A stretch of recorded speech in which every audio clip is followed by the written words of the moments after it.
السلام عليكم ورحمة الله وبركاته. الحمد لله وحده والصلاة والسلام على من لا نبي بعده وبعد. فقد قال تعالى في قرآنه الكريم: إن تنصروا الله ينصركم ويثبت أقدامكم.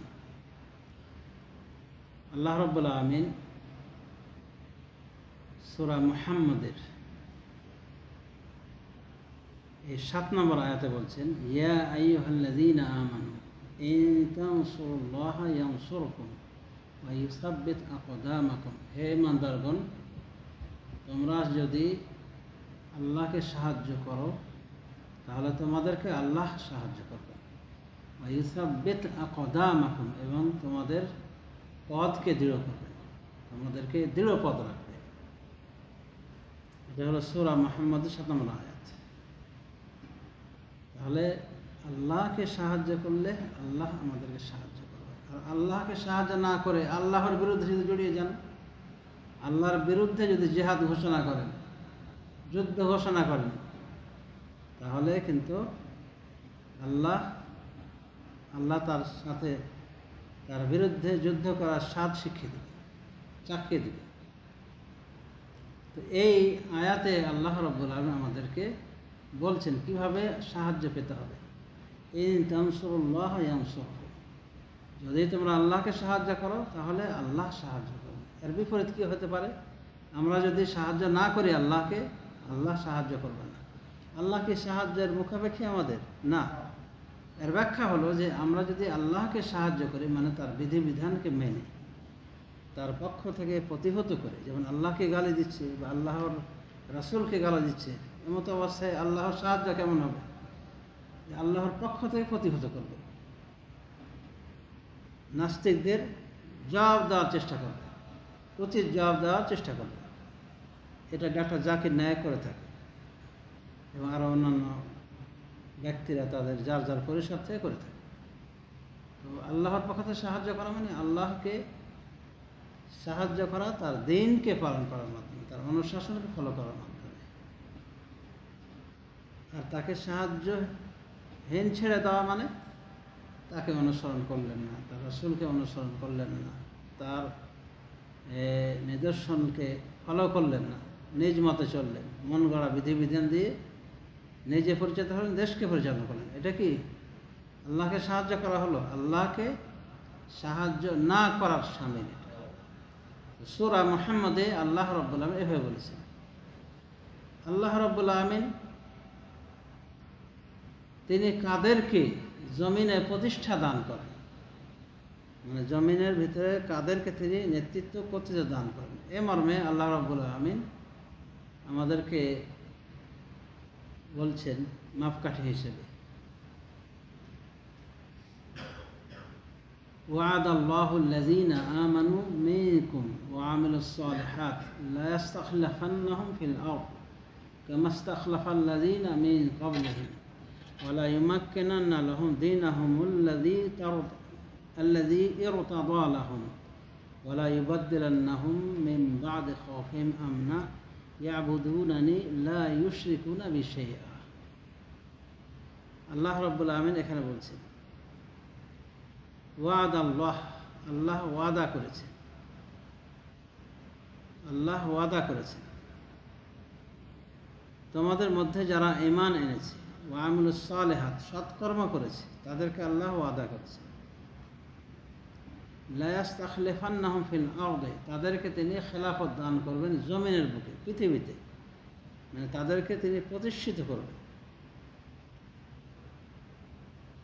যারা ঈমান এনেছে তাদের মধ্যে থেকে এবং সৎ আমল করেছে। ওয়ালা ইউবাদদিলা ওয়ালা ইউমাক্কিনা লাহুম দীনাহুমুল্লাযী ইরতাদা লাহুম, এবং তাদেরকে এমন দ্বীনের প্রতিষ্ঠা দান করবেন যেটা তিনি মনোনীত করেছেন, মানে দ্বীন ইসলামকে প্রতিষ্ঠিত করবেন তাদের জন্য। তারা দ্বীন ইসলাম পালনে কোনো ভীত শঙ্কিত বাধাপ্রাপ্ত হবে না। ওয়ালা ইউবাদদিলান্নাহুম মিন বা'দি খাউফিহিম আমনা, এবং তাদের ভয় ভীতির পরে আল্লাহ তাদেরকে নিরাপত্তা দান করবেন। মানে তাদেরকে নিরাপত্তা দিয়ে তাদের ভয়ভীতিকে আল্লাহ দূরীভূত করে দেবেন। শর্ত কি? ইয়াবুদুনানি ওয়ালা ইউশরিকু বিশাইআ, ইয়াবুদুনানি ওয়ালা ইউশরিকুনা বিশাইআ, তারা ইবাদত করবে শুধু আমার, ওয়ালা ইউশরিকুনা বিশাইআ, এবং আমার সাথে কোনো কিছুকে শরীক করবে না। তো যে সমস্ত ঈমানদার এবং সৎ আমলকারী তাদেরকে আল্লাহ প্রতিষ্ঠা দান করবে। আর প্রতিষ্ঠা কীভাবে দিবেন? তাদের দিনকে, যেটা আল্লাহ মনোনীত করেছেন, এটা তাদেরকে প্রতিষ্ঠা দান করবেন, তাদেরকে এটা পালনের শক্তি সামর্থ্য দান করবেন। আর তাদের ভয়ভীতিকে কী করবেন? পাল্টিয়ে নিরাপত্তায় পরিণত করবেন। এটা সূরা নূরের ৫৫ নম্বর আয়াত। এখানে আল্লাহ তাহলে কি বললেন? যাদেরকে আল্লাহ প্রতিষ্ঠিত করবেন, মানে ক্ষমতা দান করবেন জমিনের বুকে, তাদের হলো এই গুণ যে তারা ঈমান আনবে এবং সৎ আমল করবে। তাহলে তাদেরকে এই পুরস্কার দেবেন। তাদের ৮টা পরিচয় বলেছেন, মানে তাদের এই পুরস্কারের কারণ হিসেবে বলেছেন ইয়াবুদুনানি, মানে শর্ত দিয়েছেন ইয়াবুদুনানি, তারা আমার ইবাদত করবে, ওয়ালা ইউশরিকুনা বিশাইআ, এবং আমার সাথে কোনো কিছুকে শরীক করবে না। তাহলে আল্লাহ ওই ঈমানদার এবং ওই সৎ আমলকারীদেরকে প্রতিষ্ঠিত করবেন এবং ভয় ভীতি থেকে তাদেরকে উদ্ধার করে তাদেরকে নিরাপত্তা দান করবেন, যাদের ভিতরে এই স্বভাবগুলো রয়েছে যে এক আল্লাহর ইবাদত করবে, ইবাদতের সাথে শরীক করবে না। মানে এটা শর্ত, দুটা শর্ত। ইবাদত হতে হবে আল্লাহর, মানে তারা আল্লাহর ইবাদত করবে আর কোনো কিছুকে শরীক করবে না, আল্লাহর সাথে শরীক কোনো কিছুকে, না কোনো নবীকে, না কোনো ফেরেশতাকে, না কোনো ওলি আউলিয়াকে, না কোনো জড় পদার্থকে, না চন্দ্র সূর্য, কোনো কিছুকে। এক কথা আল্লাহর সাথে কোনো কিছুকে শরীক করবে না। মানে মুওয়াহ্হিদ, খাঁটি মুওয়াহ্হিদ এবং খাঁটি আমলকারীদেরকে আল্লাহ রাব্বুল আলামিন জমিনে প্রতিষ্ঠা দান করবে। মানে এগুলো যদি থাকে তাদের ভিতরে, আর যদি না থাকে আল্লাহ তাদেরকে প্রতিষ্ঠিত করবেন না। হয়তো সাময়িকভাবে ক্ষমতায় আসবে, সাময়িকভাবে তারা ঈমান আমল করবে, সাময়িকভাবে নিরাপত্তায় থাকবে, কিন্তু পরিপূর্ণ নিরাপত্তা থাকবে না যদি এই কাজগুলি না করা হয়। ইয়াবুদুনানি ওয়ালা ইউশরিকুনা বিশাইআ, তারা আমার ইবাদত করবে, আমার সাথে কোনো কিছুকে শরীক করবে না। তাহলে এই আয়াত থেকে আমরা বুঝতে পারলাম যে জমিনে প্রতিষ্ঠা নিতে হলে, খেলাফত লাভ করতে হলে এই কাজগুলি করতে হবে। সৎ আমল করতে, ঈমান আনতে হবে খাঁটিভাবে, আর সৎ আমল করতে হবে, আর এই শর্তকে ফলো করে রাখতে হবে। ক্ষমতা চিরস্থায়ীভাবে পেতে চায় না, কি? ইবাদত করবে আল্লাহর এককভাবে, তার সাথে কোনো কিছুকে শরীক করবে না। তাহলে আমরা বুঝতে পারলাম ক্ষমতা লাভ করার জমিনের বুকে। আর এক জায়গায় আল্লাহ রাব্বুল আলামিন বলছেন যে ইন তানসুরুল্লাহ ইয়ানসুরকুম আল্লাযীনা ইন মাক্কান্নাহুম ফিল আরদি আকামুস সালাতা। ভালো মুমিনদের পরিচয় বলছেন আল্লাযীনা ইন মাক্কান্নাহুম ফিল আরদি, যদি আমি তাদেরকে প্রতিষ্ঠা দান করি জমিনের বুকে, আকামুস সালাতা, তাহলে তারা সালাত কায়েম করবে, ওয়া আতাউজ যাকাতা, এবং যাকাত প্রদান করবে, ওয়া আমারু বিল মা'রুফ, ন্যায়ের আদেশ করবে এবং অন্যায় থেকে নিষেধ করবে। মানে আল্লাহকে সাহায্য করার ব্যাখ্যাটা আরও ভালোভাবে এখানে ফুটে উঠেছে যে তাদেরকে আল্লাহ ক্ষমতায়ন করলে, ক্ষমতা দিলে তারা এই কাজগুলি করবে, অবশ্যই করবে। সালাত কায়েম করবে, যাকাত প্রদান করবে, আর ন্যায়ের আদেশ করবে, অন্যায় থেকে নিষেধ করবে। এটা সূরা হজ্জের ৪১ নম্বর আয়াত। তাহলে জমিনে যদি ক্ষমতা দিয়ে দেয়, যে ক্ষমতাটাকে ধরে রাখার কি উপায়টা কি? সালাত প্রতিষ্ঠা করতে হবে আর যাকাত দিতে হবে। এটা আমরা বুঝতে পারলাম। ওয়ালিল্লাহি আকিবাতুল উমুর, এবং আল্লাহর নিকটে সব কিছুর ফলাফল, আল্লাহর নিকটে প্রকৃত ফলাফল, শেষ ফলাফল রয়েছে। মানে উনি চূড়ান্ত ফয়সালা করে থাকেন, ওনার হাতেই শেষ ফয়সালা, মানে তার ফয়সালাটাই হলো আসল। সমাজ শুধু আমরা যে কয়েকটা আয়াতের কোটেশন টানবো, এগুলো থেকে আমরা কি বুঝতে পারলাম? যে আল্লাহ কাদের ক্ষমতা দান করেন, তার এমন বান্দাকে ক্ষমা দান করেন যাদের ভিতরে এই গুণগুলি রয়েছে, যে আল্লাহকে সাহায্য করবে। আর আল্লাহকে সাহায্য করার তফসিল কি, যে ক্ষমতায় থাকলে আকামুস সালাতা, যাকাত ওয়া আতাউজ যাকাতা, সালাত কায়েম করবে এবং যাকাত প্রদান করবে। ওয়া আমারু বিল মারুফ ওয়া নাহাউ আনিল মুনকার, এবং ন্যায়ের আদেশ করে অন্যায় থেকে নিষেধ করবে। কয়টা কাজ তাহলে? সালাত কায়েম করা, যাকাত প্রদান করা, ন্যায়ের আদেশ, অন্যায় নিষেধ। ন্যায়ের আদেশের ভিতরে সব কিছু চলে আসে। যে কোনো ভালো কাজ শরীয়তে যেটা করতে বলে সেই কাজটা তারা কি করবে, করার নির্দেশনা দেবে। আর যেগুলো অন্যায়, সেগুলি অন্যায় থেকে নিজেরা বিরত থাকবে, অন্যদেরকে বিরত রাখবে। এটা প্রতিষ্ঠা লাভকারীদের চরিত্র, আল্লাহ বলেছেন। যদি এটা না করা হয়, মানে আল্লাহকে সাহায্য যদি না করা হয়, আল্লাহ ক্ষমতা ছিনিয়ে নিতে পারেন। এই আয়াতের আলোকে আমরা বুঝতে পারছি আল্লাহ ক্ষমতা তাদেরকে দেন যাদের ঈমান আছে, আমল আছে সঠিক, তাদেরকে আল্লাহ ক্ষমতায়ন করে থাকেন, ক্ষমতা প্রদান করে থাকেন।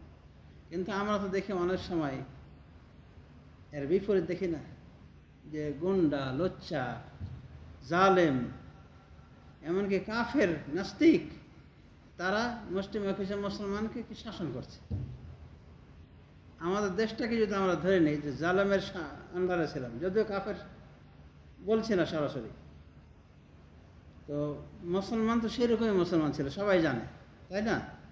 এবং জুলুম, নির্যাতনের স্টিম রোলার চালানো হয়েছিল, বাক স্বাধীনতা সব কিছু হারিয়ে গিয়েছে। আজ সব গর্ত থেকে উঠে এসে যার যার মনের কথা বলাবলি করছে। কিন্তু এর আগে পারত, ফেসবুকে স্ট্যাটাস দিলেও তো আর খবর ছিল। তো আল্লাহ রাব্বুল আলামিন উদ্ধার করেছে। তা এখন কি আমরা বলতে পারি যে ক্ষমতায় যে এতদিন ছিল, আল্লাহর কি ওলি ছিল তারা, আল্লাহ রেখেছিলেন ক্ষমতায়? না, এর ব্যাখ্যা হলো যে আল্লাহ রাব্বুল আলামিন মুসলমানরা যখন প্রকৃত মুসলমান না হয়ে তারা যখন দুনিয়া পূজারী হয়ে যায়, শিরকে লিপ্ত হয়, তখন আল্লাহ রাব্বুল আলামিন তাদের উপরে অন্যদেরকে অধিষ্ঠিত করেন, তাদেরকে ক্ষমতা দেন, এদেরকে শায়েস্ত করার কারণে, মানে আল্লাহর পথ থেকে বিচ্যুত হওয়ার কারণে। আমরা যদি অতীতের ইতিহাসের দিকে ফিরে যাই, তাহলে দেখতে পাই এক সময়ের ঘটনা। ওই সময় হালাকুর চেঙ্গিস খান ক্ষমতা দখল করে নিয়েছে, সারা মুসলিম ওয়ার্ল্ড বলা তো ওদের অধীনে, মানে মুশরিক, কাফের মুশরিক যারা চীন থেকে এসেছিল, মুসলিমদের ওপরে আধিপত্য বিস্তার করে তারাই ক্ষমতা চালাচ্ছে। তো মুসলমানদের ভিতরে তাদের ক্ষমতা চলছে। আর আল্লাহ তো বলেছেন কাদেরকে ক্ষমতা দেবেন, যারা ইমানদার, সৎকর্মশীল। তা এখন এরাই কি ইমানদার হলো? Genghis Khan, Hulagu Khan. এক সময় এক শায়েখ ওয়াজ করছেন, তখন কিন্তু হালাকু চেঙ্গিস খানের অধীনে ক্ষমতা, মানে মুসলমানরা ক্ষমতাহীন, নানানভাবে নির্যাতিত। তখন ওই শেখকে থামিয়ে বলছে যে আচ্ছা, আমরা যেভাবে বলে হুজুর, শেখ, মৌলানা সাহেব, একটা কথা বলেন তো, আপনারা সম্মানিত না আমরা সম্মানিত? তখন উনি বলেছিলেন যে আমরাই তো সম্মানিত। বলছে কোথায় সম্মান আপনাদের? আপনারা যদি সম্মানিতই হতেন তাহলে আপনাদের ক্ষমতা থাকতো, আপনারা ক্ষমতা চালাতেন। এখন তো আপনাদের উপরে আমরা, আমাদের পাওয়ার চলছে আপনাদের উপরে, তা আমরা সম্মানিত হলাম না? তো উনি অকপটে বলেছেন না, এটা জরুরি নয়। এরপরে তাকে বললেন, ওই হালাকু চেঙ্গিস খানের লোককে বললেন, আচ্ছা আপনি কি দেখেছেন বকরি চালা রাখালের দিকে, বকরির পালের সাথে একটা কুকুর থাকে, এই কুকুর কি করে? বলছে বকরিগুলোকে এদিক সেদিক, যেটা পাল থেকে ছুটে চলে যায় বা নিষিদ্ধ চারণভূমিতে লাগতে চায়, ওকে ফিরিয়ে আনে। তো বলছে আচ্ছা বলেন তো দেখি, মালিকের নিকটে এই কুকুরটা বেশি উত্তম, প্রিয়, না এই বকরি ছাগলগুলি? ক্ষমতা তো কুকুরের হাতে, মানে কুকুর ওদেরকে এদিক থেকে ওদিক ফিরিয়ে আনছে, দল থেকে ফিরিয়ে আনছে। তো বলেন তো কুকুরটা বেশি প্রিয় মালিকের নিকটে, না এই ছাগলগুলি বেশি প্রিয়? তো বলছে ছাগলগুলি বেশি প্রিয়। তাহলে এই যে কুকুরকে এইভাবে ক্ষমতা দেওয়া হয়েছে, মানে এই কুকুরের দায়িত্ব হলো এই ছাগলগুলোকে, পাল থেকে ছুটে চলা ছাগলগুলোকে ফিরিয়ে আনা। আর এই কুকুরকে এই কাজেই রাখা হয়েছে। ছাগলগুলি যখন চলতে শুরু করে ঠিক মতো ভালোভাবে কাতারবদ্ধ জামাত হয়ে, তখন এই কুকুরের দরকার নাও হতে পারে।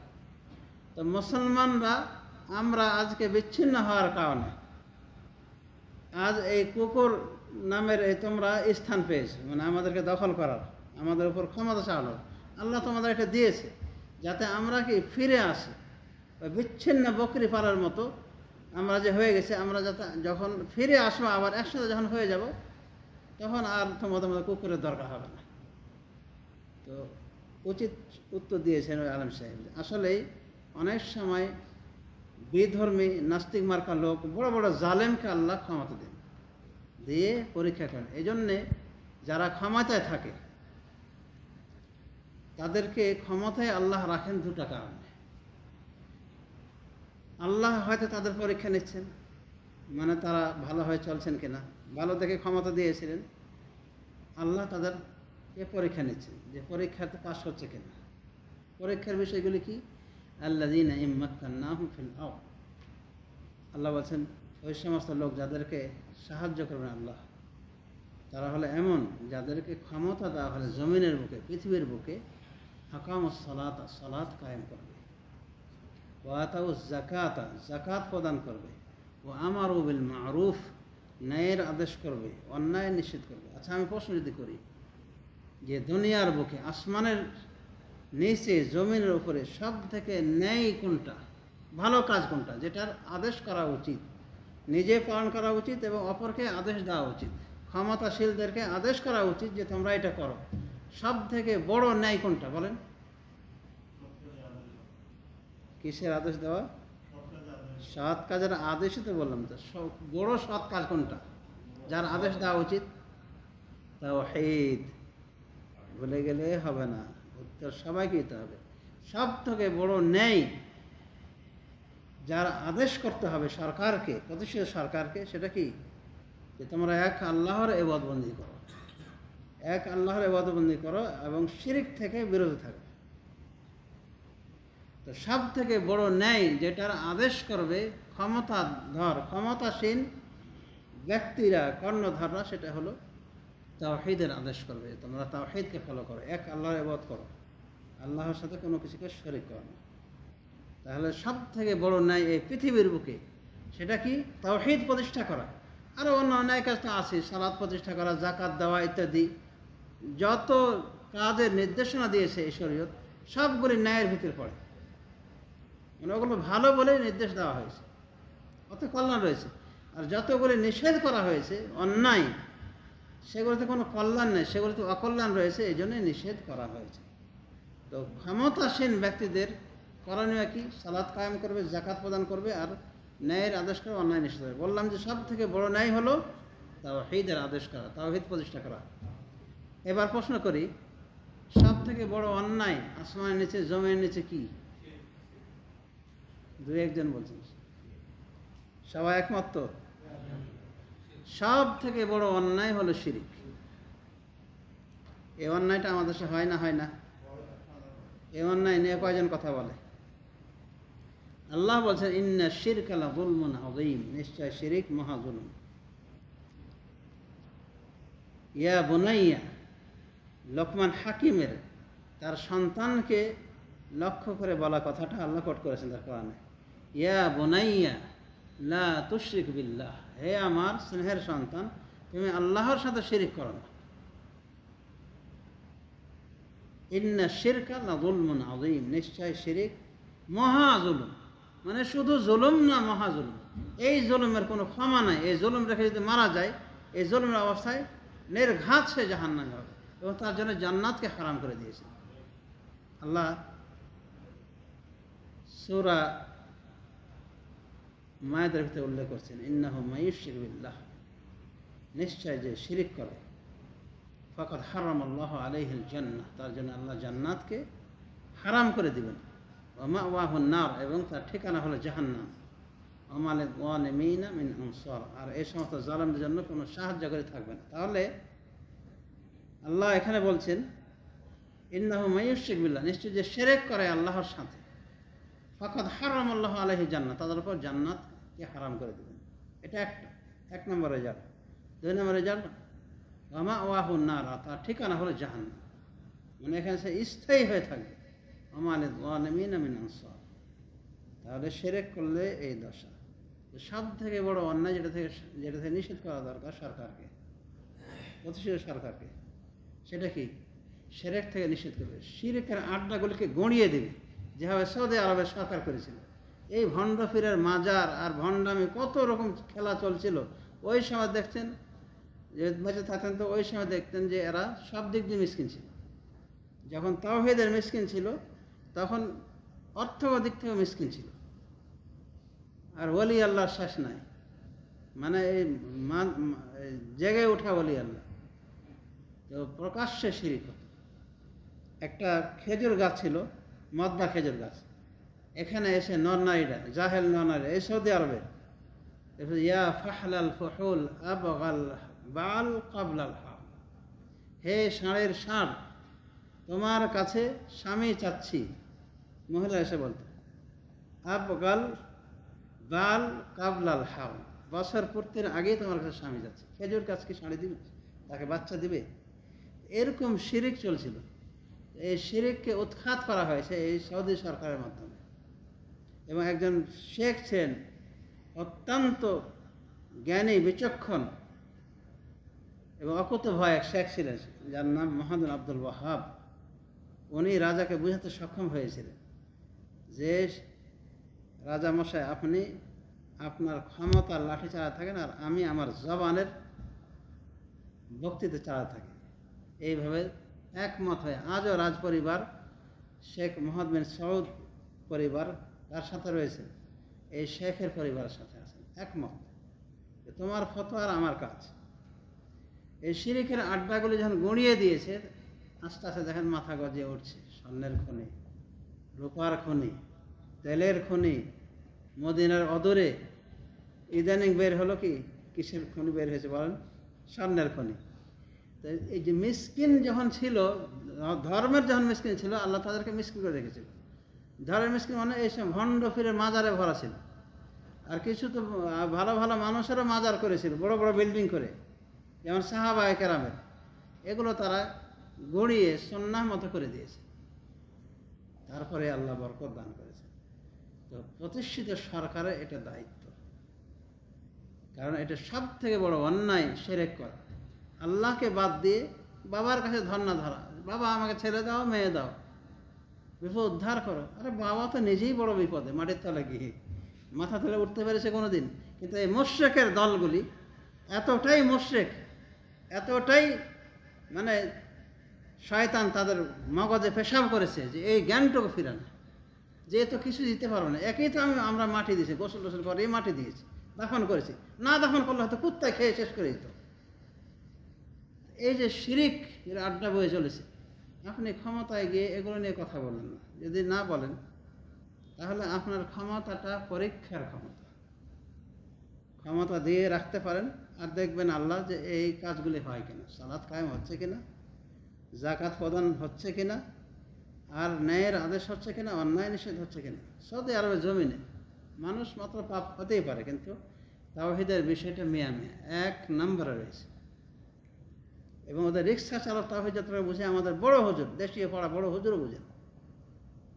দেখবেন সমস্ত গা ওই শিরকি তাবিজ মুক্ত, নাই তাবিজ, তারপরে খাসির মোটা, এই মোটা তাজা। সমস্যা আছে কুয়েতের জমিনে। একটা মরক্ষ একটা ট্যাক্সি চালক, তার ভিতরে দেখতে পাবেন না এই তাবিজ করে লটকানো আছে। কিন্তু হুজুর, কত হুজুর পাবেন, হাজার হাজার হুজুর পাবেন, যারা কি তাবিজের ডিলার, তাবিজ দিচ্ছে। হুজুর হয়ে তাবিজ বিক্রি করছে, তাবিজের বই, সেই বই লেখা হামান, ফেরাউন, কারুন, ইবলিস, হক্কানি পীরের এগুলো তাবিজ। মানে আল্লাহর কোনো নামই নাই। শয়তান, ইবলিস, হামান, ফেরাউন, কারুন, এই বড় বড় কাফের, মুশরিক, ইবলিস, শয়তানের নামে ওর তাবিজ। এই তাবিজ নাকি বেঁধে রাখলে স্বপ্ন দোষ হবে না, রাতে পেশাব হবে না, ঘন ঘন পেশাব যারা করে। সরমনি সাহেবের তাবিজ কবজের কেতাবে লেখা আছে। এটা কি? হক্কানি পীরে যদি এই অকাম করে, তাহলে ভালো যারা যারা ভালো পীরে যারা বোতলানি পীর, ভণ্ড পীর, একেবারে প্রকাশ্য ভণ্ডামি করে লিপ্ত, তারা আরও কত খারাপ হতে পারে। তো ক্ষমতায় গেলে এই কাজগুলি করা দায়িত্ব সরকারিভাবে, যে মাজারগুলিকে গুড়িয়ে একবারে সমান করে দিতে হবে। এটা হলো আল্লাহর নির্দেশনা, রাসূলুল্লাহ সাল্লাল্লাহু আলাইহি ওয়াসাল্লামের নির্দেশনা। আবুল হাইয়াজ আসাদিকে আলী রাদিয়াল্লাহু আনহু বলেন যে, হে আবুল হাইয়াজ, আমি তোমাকে পাঠাবো না ওই কাজের জন্য যে কাজটা স্বয়ং রাসূলুল্লাহ সাল্লাল্লাহু আলাইহি ওয়াসাল্লাম আমাকে নির্দেশনা দিয়ে পাঠিয়েছিলেন। বলেছিলেন যে মদিনায় যত উঁচু উঁচু কবর পাবে এগুলোকে সমান করে দিবে, আর যত মূর্তি ছবি পাবে এগুলোকে কী করবে, ভেঙ্গে চুরমার করে দিবে, বা ফটো আঁকে লেখা হবে ওগুলো মিটিয়ে দিবে। মাশাআল্লাহ বলা যেতে পারে বর্তমান ছেলেপিলেরা, ছাত্র আন্দোলনের, তারা এটাকে গুঁড়িয়ে দিচ্ছে। কী নিয়েতে গুঁড়াচ্ছে সেটা তারা ভালো। যদি ধর্মীয় অনুভূতি থেকে গুঁড়িয়ে দেয়, এটা একটা হাদিসের উপর আমল করলো, তখন তারা সওয়াবও পাবে। হ্যাঁ, তো যা হোক, নিয়ত নির্ভরশীল। তো এই কাজটা কিন্তু খুব সুন্দর করছে, আল্লাহ তাদের যাচাই খায় দান করুন। সমাজ শুদ্ধি। তাহলে বুঝতে পেরেছেন, ক্ষমতায় আল্লাহ টিকান রাখেন কিছু সময়ের জন্য, খারাপ মানুষকেও রাখেন। সেটা কি পরীক্ষামূলক, সেটা ঘটনা থেকে বুঝতে পারলেন, বাগদাদের ঘটনা থেকে বুঝতে পারলেন। আলম সাহেব উত্তর দিয়েছেন, বকরির পাল এবং বকরির পাল সাথে চড়ে ফিরে মাতবরি করা কুকুরটার উদাহরণ দিয়েছিলেন। তো অনেক সময় এরকম করে আল্লাহ রাব্বুল আমিন পরীক্ষা নেন মুসলমানদের ভিতরে, এই মানে তাদের কিছু দোষ ত্রুটি থাকার কারণে। তো আল্লাহ রাব্বুল আমিন অনেক সময় ওদেরকে পরীক্ষা করেন, ক্ষমতাসীনকে, যে তারা ক্ষমতায় গেলে যে যে কাজ আমি দায়িত্ব দিয়েছি, মানে আল্লাহ রাব্বুল আমিনের কথা, যেগুলি দায়িত্ব উনি দিয়েছেন সেই দায়িত্বগুলি পালন করছে কিনা। সালাত কায়েম করা, যাকাত প্রদান করা, আর কি করা, ন্যায়ের আদেশ করা, অন্যায় নিষেধ করা। সৌদি আরবে আমি থাকাকালীন দেখে এসেছি সালাতের 15 মিনিট আগে, সেটা এখনও চলমান আছে আলহামদুলিল্লাহ। বড় বড় মতোয়া, এই বড় দাড়ি, সালা ওটা বললেই ব্যবসায়ীদের পিলাই চমকে উঠতো যে না, এখনই বন্ধ করতে হবে দোকান। একটু দেরি হলে ওই মতোয়া এই বড় তালা নিয়ে গাড়িতে আসে, তালাটা দিয়ে ঝুলিয়ে দেবে ওর দোকানে। খুললে এখন কীভাবে করবি, কত খড়কুটা ফুটাতে হবে, তাকে শেষ করতে হবে এই তালা উদ্ধার করার জন্য। এই ভয়ে সন্তুষ্ট হয়ে করে। একদিনের ঘটনা, আমি তো নিজেই সাক্ষী। মখফর থেকে আমার ইসলামী সেন্টারে কল এসেছে, বলছে ওখান থেকে একটা মতোয়া পাঠাও, বাঙালি মতোয়া, মানে বাঙালি দায়কে পাঠাও, এখানে কিছু বাঙালি ধরা খেয়েছে, ওর নিয়ে আসা হয়েছে। ওরা ওই নামাজের টাইমে ওই আড্ডা দিতেছিল ওই বাঙালি মার্কেটে, ওই জুবাইল শহরের ঘটনা। তো গেলাম, তো সব বাঙালি মানে একসাথে ধরে আনছে, আসলেই বাঙালি, হিন্দি নাই ওখানে, কারণ বাঙালি মার্কেটে বাঙালি ঘুরে বেশি। তো এদেরকে অনেককে আমি চেহারা সহ দেখতে পেয়েছি, যে এদেরকে তো চিনতাম আমি, যে নামাজ ফাঁকি দিয়েছে ওই সময় ধরা পড়েছে, ধরে হাজির করেছে। ওদেরকে একটা বোঝাও, নামাজ ছেড়ে দেওয়ার কত গুনাহের কাজ, এটা বোঝাও, ওয়াজ করো। আর এটাও বলে দাও যে এই যে তোমাদের ফটো নেওয়া হলো, একামা নেওয়া হলো, ফটো রাখা হবে, আর একবার যদি এরকম কিছু দেখা যায়, আড্ডা দিয়েছিস নামাজের টাইমে, একবারে সোনার বাংলাদেশ, সেখানে তুমি জয় বাংলা করো আর জয় বন্ধ করো, তোমাকে বিদায়। এটা যখন বলা হয়েছে, এটা বললা হলো, এদিকে ওয়াজও করলাম আমি, আর বাংলাতে মানে নির্দেশনা, সরকারি নির্দেশনা বুঝাই দিলাম। আলহামদুলিল্লাহ। তো ওই লোকগুলি আশা করি অনেকেই হেদায়েত হয়ে যাবে। হেদায়েত না হলে অন্তত আড্ডাবাজি করবে না নামাজের টাইমে। এমনও দেখা গেছে কিছু কিছু বাঙালি যখন মতরা এসেছে নামাজের টাইমে বাইরে কেন, তখন বাঁচার জন্য বলছে আনা কাফের, বলছে আমি কাফের, নাউজুবিল্লাহ। আসলে তো বেনামাজি এক প্রকার কাফেরই, কিন্তু ও বাঁচার জন্যে বলছে কাফের। তা কাফেরকে তার নামাজ পড়ার জন্য নিয়ে যাবে না, যত ইসলামী সরকার, ওদের ধর্মে তো স্বাধীনতা আছে, বুঝেছেন। এই যে দেখেন, আল্লাহ রাব্বুল আমিন তাদের ভিতরে বারাকাহ দান করেছেন এবং আল্লাহ রাব্বুল আমিন তাদেরকে প্রতিষ্ঠিত করে রেখেছেন। তাওহীদ এবং শিরক, এই বিষয়টা যে সরকার বুঝেছে এবং সে অনুযায়ী আমল করেছে, যে সরকারই তাওহীদ প্রতিষ্ঠা করবে এবং শিরককে উৎখাত করবে, উৎখাতে ভূমিকা নেবে, এই সরকারকে আল্লাহ প্রতিষ্ঠা দেবেন, যেভাবে সৌদি সরকারকে আল্লাহ প্রতিষ্ঠা দান করেছেন।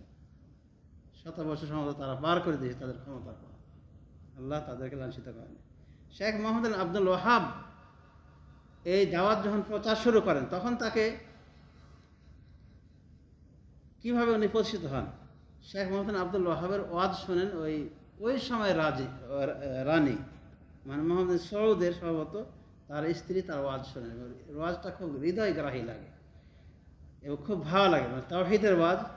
এবং শিরিক যে উৎখাত করতে হবে, প্রচলিত সেই যুগের শিরিক বুঝতে পারে যে খেজুর গাছের কাছে কি চাইতো, মানে বাচ্চা চাইতো মেয়েরা। এখনও যেমন তাহেরি বাবা তাহেরি সাহেব বলে যে আল্লাহ ধন রসুলের দিয়া আল্লাহ গেছেন গায়েব হয়ে, রসুলের জন্য খাজা পায় শুয়েছেন আজিলে। এই জাতীয় লোক ছিল কিন্তু ওই সময়। তো পিটিয়ে ওদেরকে এই জমিন থেকে শেষ করে দেওয়া হয়েছে, বিদায় করে দেওয়া হয়েছে। তখন থেকে আর দেখতেই পারে না, কিছু বললেই বোঝে এটা ওয়াহাবি, মানে শিরকের বিরুদ্ধে কিছু বললেই ওয়াহাবি, তাওহীদের পক্ষে কিছু বললেই ওয়াহাবি, কোরআন হাদিসের দলিল দিয়ে বললেই ওয়াহাবি। বুঝেছেন তো? ওয়াহাবি মানে ওই আব্দুল ওয়াহাবের দিকে নিসবত করে। তো সমাজে শুধু তাহলে আল্লাহ প্রতিষ্ঠা দান করেন ওই ব্যক্তিদেরকে যাদের তো এই গুণাগুণ রয়েছে, ঈমান আছে, সৎ আমল আছে, মানে সৎ ঈমান সৎ আমল রয়েছে, তাদেরকে ক্ষমতা দেন।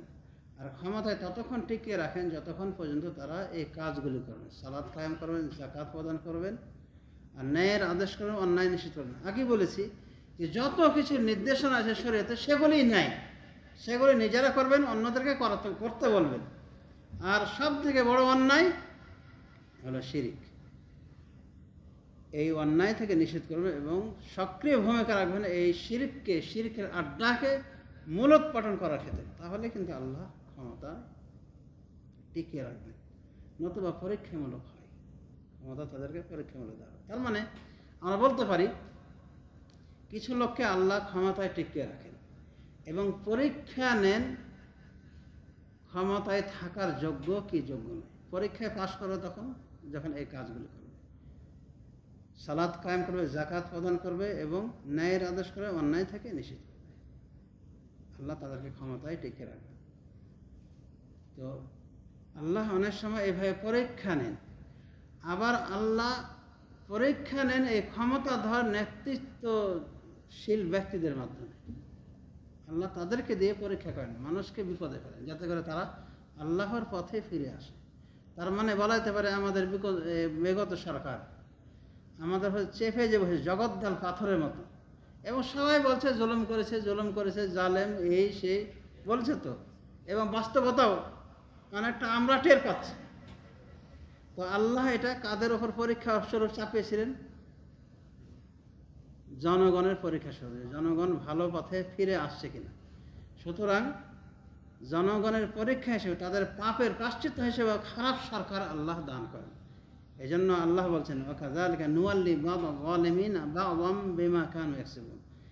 এভাবে আমি কিছু জালেমের উপরে আরও কিছু জালেমকে শাসন দিয়ে থাকি, মানে কর্তৃত্ব নেতৃত্ব দিয়ে থাকি, বিমা কানু ইয়াকসিবুন, তাদের কৃত কর্মের কারণে। মানে অনেক সময় আল্লাহ এক জালেম দিয়ে আর এক জালেমকে পরীক্ষা দেয়, মানে উভয়টাই অনেক সময় জালেম হতে পারে, ও জালেম এও জালেম, কিন্তু ওই জালেম যত বড় জুলুম করেছিল তার প্রায়শ্চিত্ত হওয়া দরকার। তো তখন আল্লাহ আর এক জালেমকে প্রতিষ্ঠা দিবেন যাতে করে ওদের কি প্রায়শ্চিত্ত ঠিক মতো হয়ে যায়। তো এটা কেন? বিমা কানু ইয়াকসিবুন, কৃত কর্মের কারণে। ওই প্রতিষ্ঠিত জালেমরা যে কাজগুলি করেছিল তাদের প্রায়শ্চিত্ত মিসকিন তো দিতে পারবে না, নিরীহগুলি লোকগুলি দিতে পারবে না, কিছু ওই টাইপের হতে হবে যারা কি মানে ওদেরকে শাস্তি দিতে পারে। তো সমাজ শুধু এইভাবে এই দুনিয়ার নিয়ম নীতি চলে আসছে যে আল্লাহ একজনকে দিয়ে আরেকজনকে প্রতিহত করে, আর আল্লাহ কখন প্রতিষ্ঠা দান করেন এবং প্রতিষ্ঠিত করে মুসলমানদের পরীক্ষা করেন কখন, এবং তাদের দিয়ে কখন পরীক্ষা করা হয়, মানে মুসলমানদের পরীক্ষা করা হয় ক্ষমতা দিয়ে। আশা করি এই বিষয়গুলি বুঝতে পেরেছি। সুতরাং আল্লাহর পথে ফিরে যাওয়ার কোনো বিকল্প নেই, এবং সব থেকে বড় ন্যায় তাওহীদের আদেশ।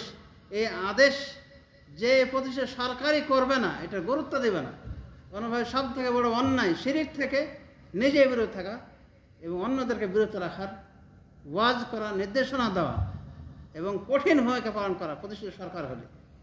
যদি এগুলো করে আল্লাহ প্রতিষ্ঠা দান করবেন ইনশাআল্লাহ, জনসাপোর্টও পাওয়া যাবে। আর যদি না করে তাহলে এমনও হতে পারে যে আল্লাহ পরীক্ষা করেছেন পরীক্ষায় পাশ করেনি, ফেল করেছে। আজ আমরা সবার মুখে শুনি অনেক অনেক জুলুম হচ্ছে, জুলুমের প্রতিকারের জন্য তো এগুলো হয়েছে, তাই না? মানে জালেমকে ভাগ্যে দেওয়া হয়েছে। আচ্ছা, জমিনের উপর সব থেকে বড় জুলুম কি? এটা নিয়ে কেউ কথা বলছে? এইটাকে কেউ কথা বলে না। হ্যাঁ, তার মানে তাওহীদের জ্ঞান নাই, তো তাওহীদের জ্ঞান নাই, শিরকেরও জ্ঞান নাই। তো যা হোক, আল্লাহ রাব্বুল আমিন এতটুকু জ্ঞান যেন দান করেন নব সরকারকে, নবপ্রতিষ্ঠিত সরকারকে, বা প্রতিষ্ঠিত হতে যাচ্ছে যে সরকার, এতটুকু যেন জ্ঞান দান করেন যেন শিরক না করে, তাওহীদবাদী হন। আমরা তো বিগত যে কোনো সরকার দেখেছি শিরিক দিয়ে শুরু করে। নির্বাচনের আগে শাহজালাল বাবার মাজারে যায়, শাহজালাল বাবার মাজারে গিয়ে কি করে? হ্যাঁ, সেখানে বাবা থেকে সাহায্য চায়। নাউযুবিল্লাহ। কত বড় শিরক!